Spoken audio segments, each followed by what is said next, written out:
You wake up with good intentions. You promise yourself you'll save money this time. No more random spending, no more regret. And then life happens. Stress hits, boredom hits, your phone is in your hand before you even realize it. Food delivery feels like relief. Small purchases feel like control.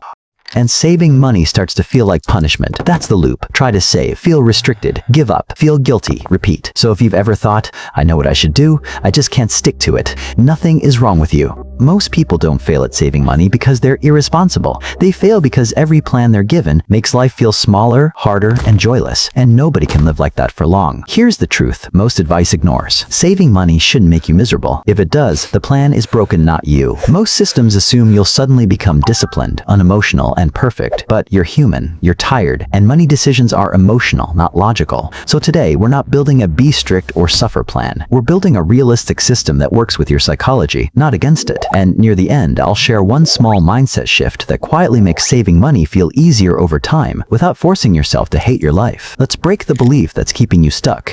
You probably think saving money means saying no to everything fun, that discipline equals deprivation, that if you enjoy life now, you're sabotaging your future. That belief creates a war inside you. Enjoyment versus responsibility, present happiness versus future security. And every time you slip, you feel like you failed. But here's what's actually happening. You're trying to control spending through restriction instead of structure. Restriction relies on constant self-control. Structure removes decisions altogether.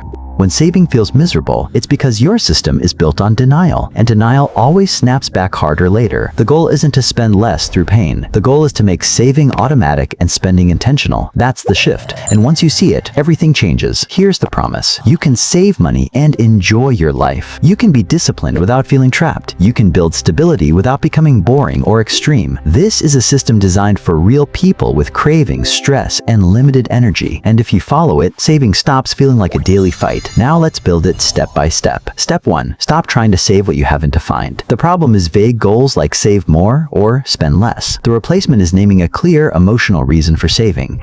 This works because money decisions stick when they're attached to meaning, not numbers. Step 2. Automate before you optimize. The problem is relying on willpower to move money manually. The replacement is automatic transfers the moment money comes in. This works because what you never see, you don't miss. Step 3. Build guilt-free spending into the system. The problem is treating enjoyment as a mistake.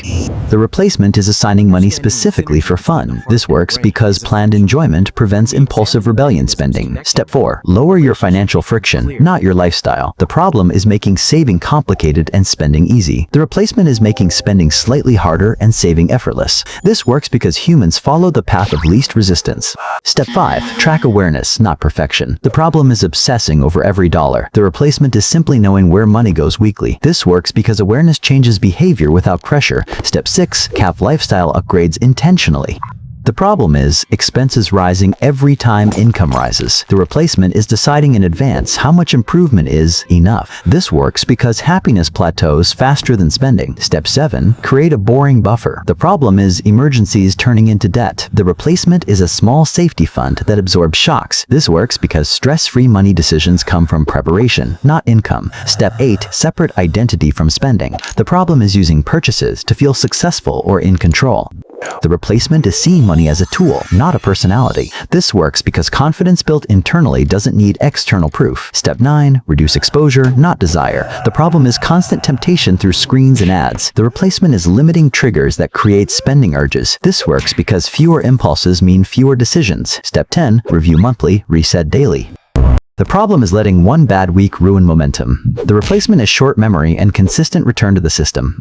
This works because long-term success comes from recovery speed, not discipline strength. Now here's the contrast. Most people never sit with. An impulse-driven life feels exciting in the moment, but expensive over time stress, debt, anxiety, and constant catch-up. A disciplined life feels calm and predictable short-term, but rich long-term options, freedom, sleep, and control. The difference isn't income or intelligence. It's whether your money has structure or emotion running it. Now, the identity shift. You stop seeing yourself as someone bad with money. You stop labeling yourself as careless or behind. Instead, you become someone who handles money quietly and consistently, not flashy, not extreme, stable. You don't panic when things go wrong. You don't overreact when things go right. You trust your system because it doesn't demand perfection. Saving money stops being a personality test. It becomes a background process. And here's the bonus mindset shift. You don't need to win every money decision. You just need to avoid losing consistently. Small, boring wins compound faster than dramatic changes. And once you accept that, pressure disappears. You don't need to cut all joy from your life to be financially secure. You don't need to hate your present to respect your future. You just need a plan that understands how humans actually behave. If this helped, comment realistic so I know you're done with miserable money advice. And subscribe if you want grounded systems that make life calmer, not harder.